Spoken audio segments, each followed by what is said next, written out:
సిద్దిపేట జిల్లా Gajwel double bedroom లబ్ధిదారులు municipal కార్యాలయాన్ని ముట్టడించారు. ఎంపిక ప్రక్రియలో అవకతవకలు జరిగాయంటూ లబ్ధిదారులు నిరసన వ్యక్తం చేశారు. మున్సిపల్ కార్యాలయం వద్ద ఏర్పాటు చేసిన జాబితాలో తమ పేరు లేదంటూ గజ్వేల్లో బాధితులు రోడ్డెక్కారు. అనర్హులకు జాబితాలో చోటు కల్పించారంటూ దరఖాస్తుదారులు ఆందోళనకు దిగారు. గజ్వేల్ మున్సిపాలిటీ పరిధిలో 1200 డబుల్ బెడ్రూమ్ ఇళ్లను నిర్మించిన ప్రభుత్వం లబ్ధిదారుల ఎంపిక కోసం అభ్యంతరాలను తెలియజేయడానికి శుక్రవారం జాబితా విడుదల చేసింది. అయితే లిస్టులో పేరు లేని వారు తమకు అన్యాయం జరిగిందంటూ ఆందోళనకు దిగారు.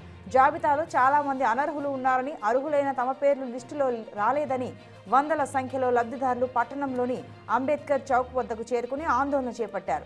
మాజీ ఎమ్మెల్యే డీసీసీ ప్రెసిడెంట్ నర్సారెడ్డి వారికి సంఘీభావం తెలిపారు. దరఖాస్తుదారులు మున్సిపల్ కార్యాలయం ముందుకు వెళ్లి అక్కడ నిరసన చేపట్టారు. సమాచారం అందుకున్న పోలీసులు ఘటనా స్థలానికి చేరుకుని వారికి సర్ది చెప్పే ప్రయత్నం చేశారు. మరోవైపు తమకు న్యాయం జరిగే వరకు ఆందోళన విరమించేది లేదని లబ్ధిదారులు చెబుతున్నారు. గజ్వేల్లో మొత్తం 1200 ఇళ్ల కోసం 3500 మంది దరఖాస్తు చేసుకున్నారు.